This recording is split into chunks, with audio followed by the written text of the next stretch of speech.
Friend Stephen Benoon with Israeli News Live, and of course it is getting close to midnight. I'll be going on with Clyde Lewis here in just a moment here, but I wanted to share some things with you that are kind of alarming to me about this attack by Iran in Israel. Now, from what I understand, this is a military base in Israel that's being hit near Tel Aviv area there.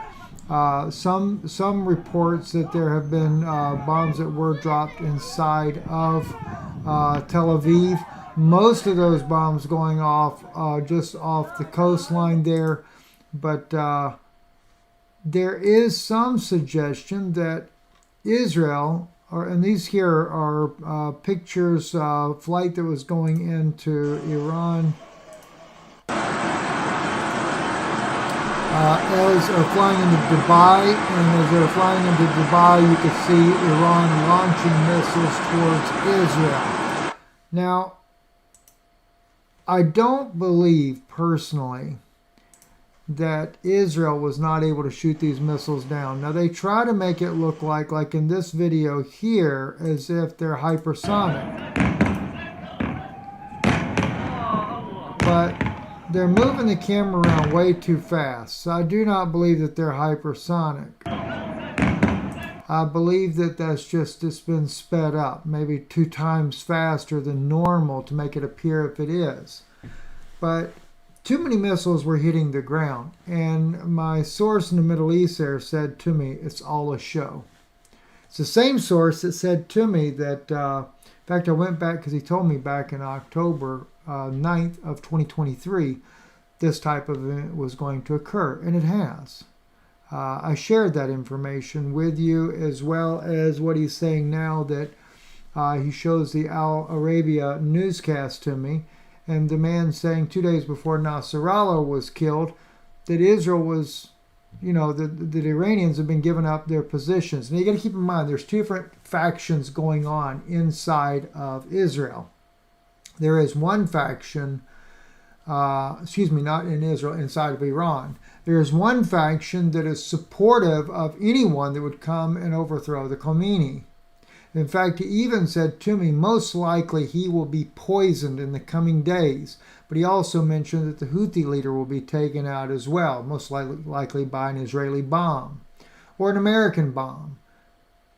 But the guy said on that news program that I did just the other day that they need to make out their wills. The people in Iran have given them up.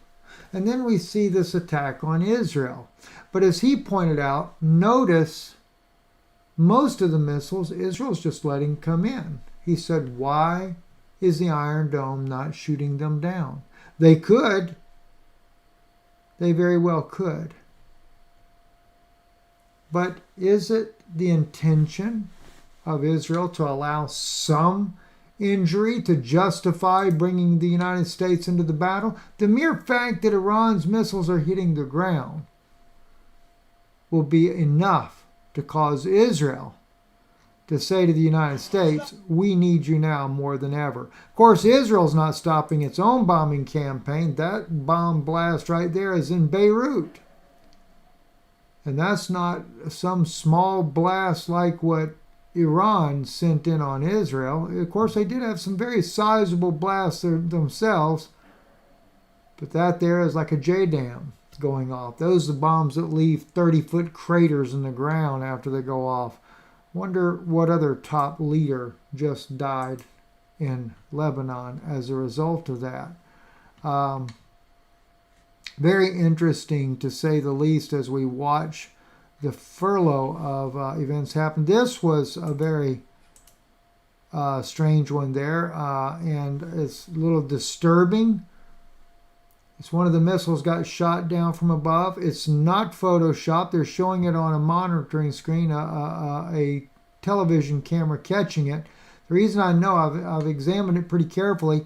The 2 guys on the other side of the street react as well in fear, trying to run for their lives because they don't know what's about to happen. But watch what happens. In fact, it's going to be sad because this guy here is going to be killed from the dropping debris And of course, the reports that he was a Palestinian.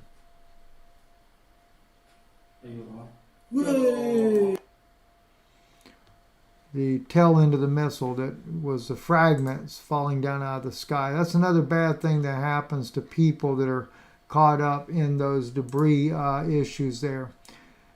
Anyway, I wanted to just update you, just throw some thoughts out there. I need to get ready to go on with Clyde Lewis here in just a couple of minutes there. So God bless you. Pray for everyone. Pray for the Jewish people. Pray for the Palestinian people, the people in Lebanon, and all over this entire region. This is a horrible situation that's unfolding tonight. I'm Stephen Benoon with Israeli News Live.